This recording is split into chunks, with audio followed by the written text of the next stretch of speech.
The Earth has three main layers. Two elements of the core: the dense hot inner core and the liquefied outer core. Then comes the mantle. And then follows the skinny crust, the surface that supports life as we all know it. At least that is what we tend to thought as a result of. Now scientists found a brand new mysterious layer placed deep at intervals: the solid inner core.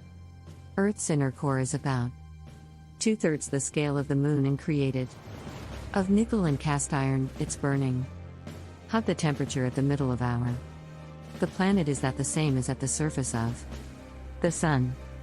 The outer core will reach nearly 10,000 degrees Fahrenheit. It's troublesome to explore it because we will not go there. And it's like looking through a very dirty window of 200 miles of liquefied metal and rocks.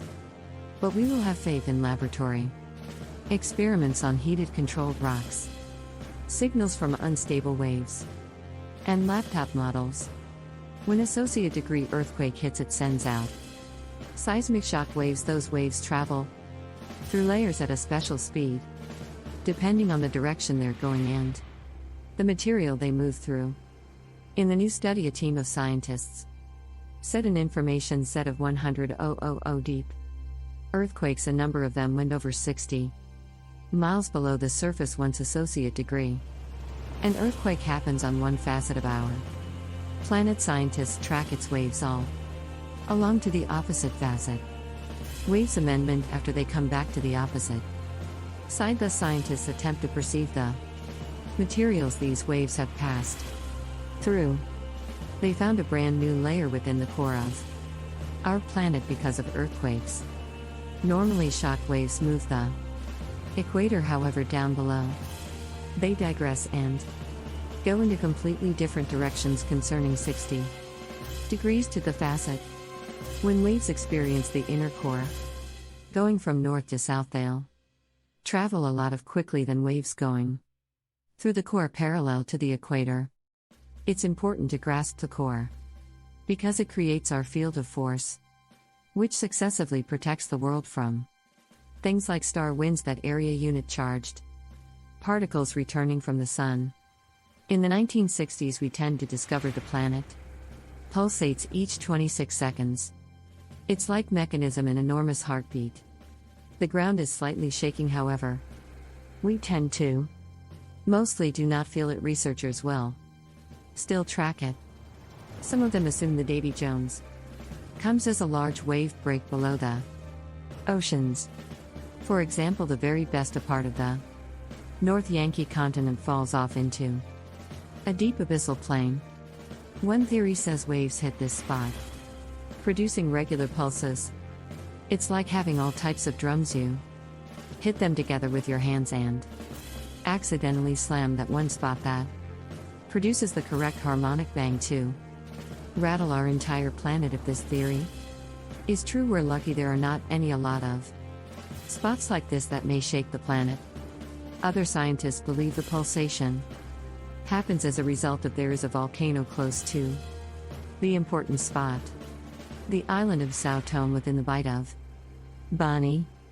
You're walking, running, and jumping. However, when you stop, it continuously sounds like you're standing still.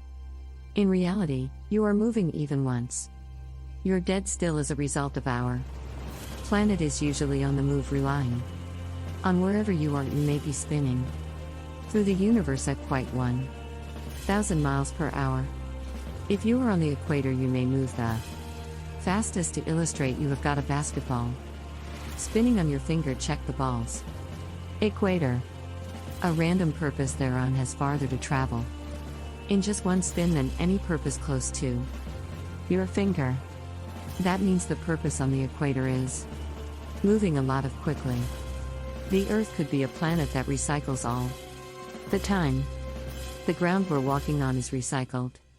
Our planet's rock cycle turns rocks of one sort into another. That's a cycle that goes on and on. The depths of our planet area unit full of magma. As rock goes out onto the surface, it hardens into rock. Tectonic processes like volcanic activity, earthquakes, mountain building, and all the opposite processes that form.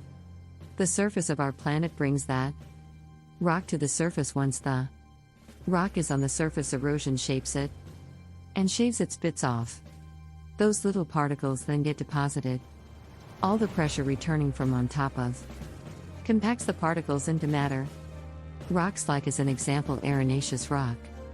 Sedimentary rocks can even find yourself deeper and deeper below the surface. Since there is a heap of warmth and pressure, they get done into metamorphic rocks.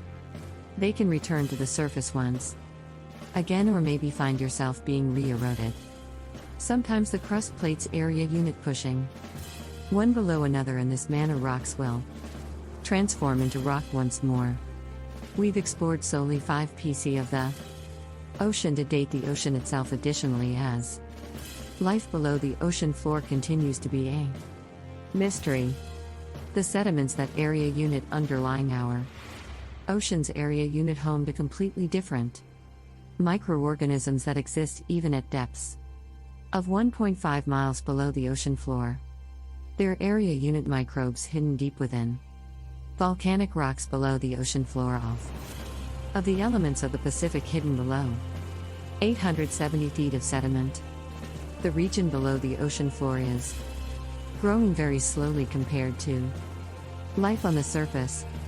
Cell division happens each 10 to 1,000 years. Something's completely different concerning the Earth's axis. Climate changes and melting glaciers, mostly within the regions just like the range of mountains and Alaska, made the axis shift. Our planet has 2 sorts of poles, are the south and north magnetic poles. They have an effect on things like drift, navigation.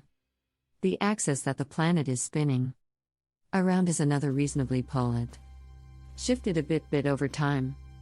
However, we tend to don't know precisely why. Researchers understand their area unit moving masses of water pushing the Earth's axis eastward. Take the basin of water as associate degree example. If you are moving it back and forth, sloshing makes the water moves its weight all around. A similar factor is going on a planetary level. No matter however giant associate degree earthquake is not any human may ever feel associate degree earthquake on the opposite facet of the planet, though some individuals claim they did. In 2013 there was one close to the Kuril Islands with a magnitude of 8.5. It went around 400 miles deep.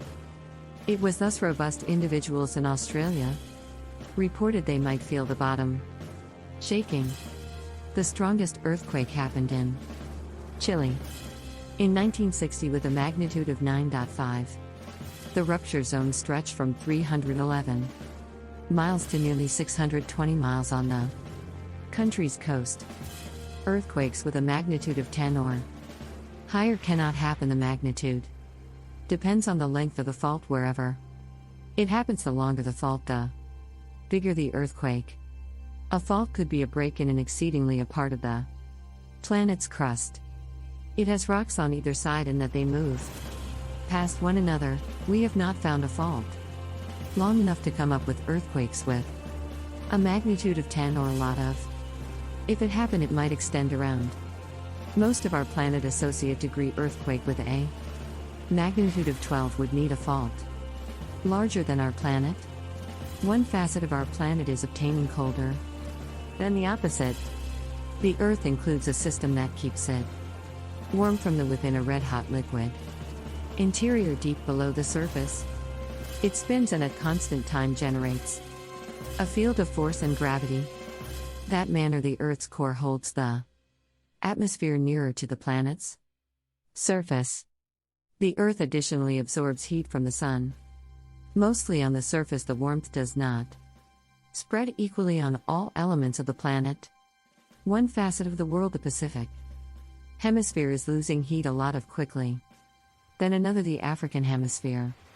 This happens as a result of land traps a lot of heat than the surface below the ocean.